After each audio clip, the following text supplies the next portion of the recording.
வீட்டுக்கு 2 பேர் கான்ட்ராஸ்டா இருப்பாங்கன்னா அது நாங்க 2 பேர் தான். நான் ரொம்ப நல்ல பையன், அவன் ரொம்ப கெட்ட பையன். வீட்டுல அந்த ஒரு கம்பாரிசன் நடக்கும் ஆரம்பத்துல இருந்தே. அண்ணன் மாதிரி இரு, அண்ணன் எப்படி இருக்கான், அவன மாதிரி படி. அதனால ஆரம்பத்துல இருந்தே சின்ன பிள்ளையில இருந்து நல்ல பிள்ளைன்னு நான் ஒரு சைடு வளர்ந்துட்டேன். அப்படியே எனக்கு ஆப்போனண்டா அவன் கெட்ட பையனே வளர்ந்துட்டான். நீ நல்லவன், நான் கெட்டவன். ஃபர்ஸ்ட் இவனே ஒரு வீடியோ, அப்போ சின்ன போன் தான் ஒண்ணு இருக்கும், அந்த போன்ல ஒரு வீடியோ அவனே எடுத்து அந்த வீடியோவை எனக்கு அனுப்பி விட்டான். அப்போ சன் மியூசிக் வந்த புதுசு, பிரஜன்லாம் வந்த ஃபேமஸ் ஆன டைம். அப்போ அந்த டைம்ல ஒரு வீடியோ எடுத்து இது நான் நல்லா இருக்கேன், நான் பண்ணிருக்கேன் பாரு அப்படின்னு சொல்லி எனக்கு அனுப்பி விட்டான். படிச்ச வேலையை பாடுறா, அதை விட்டுட்டு ஏன்டா இந்த வேலையெல்லாம் பாக்குற அப்படின்லாம் சொல்லி. ஆனா இன்னைக்கு ஒரு ஸ்டேஜ்ல இவன் நல்லா இருக்கான், இவனை 4 பேர் தெரியுது, எல்லாருமே வந்து சொல்றாங்கல்ல. எனக்கு நான் தூரமாவே இருந்துட்டேன், பக்கத்திலே வரல, அதனால எனக்கு தெரியாது. இப்போ சென்னை வந்ததுக்கு அப்புறம் நான் பார்த்தேன், என்கிட்ட நிறைய பேர் சொன்னாங்க சித்தண்ணன் எனக்கு ரொம்ப பிடிக்கும், அவரை வந்து ஒரு யூடியூபரா இல்லாம ஹியூமன் பீயிங் எனக்கு ரொம்ப பிடிக்கும், அவரு இப்படி செய்வாரு அப்படி செய்வாரு அப்படின்னு சொல்லி. நாங்க அதுக்கப்புறம் ஒரு பெரிய கேப் வந்து நான் யூகே போயிட்டேன், அவன் சென்னை வந்துட்டான், அவன் இப்படி வளர்ந்துட்டாங்கிறது எனக்கு தெரியாது.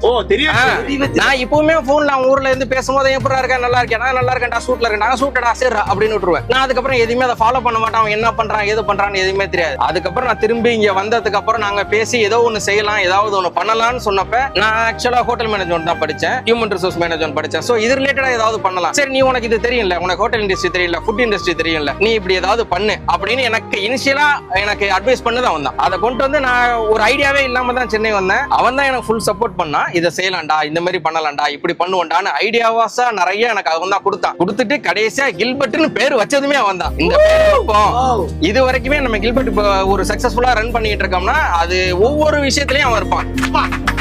இனிஷியலா அவ்வளோ பிஸியா இருக்கிற ஷூட்டிங் ஸ்பாட்ல இருந்தும் போன் பண்ணுவான், என்னடா எப்படி போச்சு, பரவாயில்லடா, நல்லா இருக்கா, இந்த மாதிரி இருக்கா, அந்த மாதிரி இருக்கா, சரிடா சூப்பர் பாத்துக்கோ, வேற ஏதாவது போன் பண்ணு அப்படிங்குவா. பரவாயில்ல இவ்வளவு பிஸியா இருக்கு, அந்த டைம்லயே நமக்கு போன் பண்ணி இதை கேட்கறான், நம்மள ஒரு மாதிரி என்கரேஜ் பண்றான், இதை பாரு அப்படிங்கிற மாதிரி ஏதாவது சொல்றான்ல, அது போதும். நம்ம இதுல இருந்து இன்னும் ஏதாவது பண்ணுவோம், ஏதாவது ஒண்ணு செய்வோம் அப்படிங்கிற அப்படி ஸ்டார்ட் பண்ண பேஸ் தான் அது. வெளியில இது வரைக்கும் யார்ட்டும் சொன்னது இல்லைன்னு வச்சுக்கோமே, அவனை எனக்கு ரொம்ப பிடிக்கும் தான்.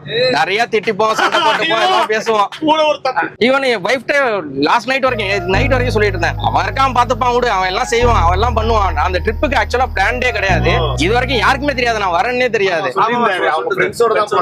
நான் வரல அப்படின்னு தான் சொல்லியிருந்தேன். நேத்து நைட்டு 11:30க்கு தான் அவனுக்கு நான் போனே பண்ணேன், தூங்கிட்டு இருந்தான். நீ எப்போ போற, நாளைக்கு போறேன், நாளைக்கு காலைல நான் வரேன், நீ எப்படி விட்டுட்டு ஒரு கில்பட்ட, இல்ல நான் வரேன் அப்படின்னு. அப்ப ரெடியா 6:30க்கு காலைல கிளம்புறோம் அப்படின்னா, சரிடா வந்துடலாம்டா.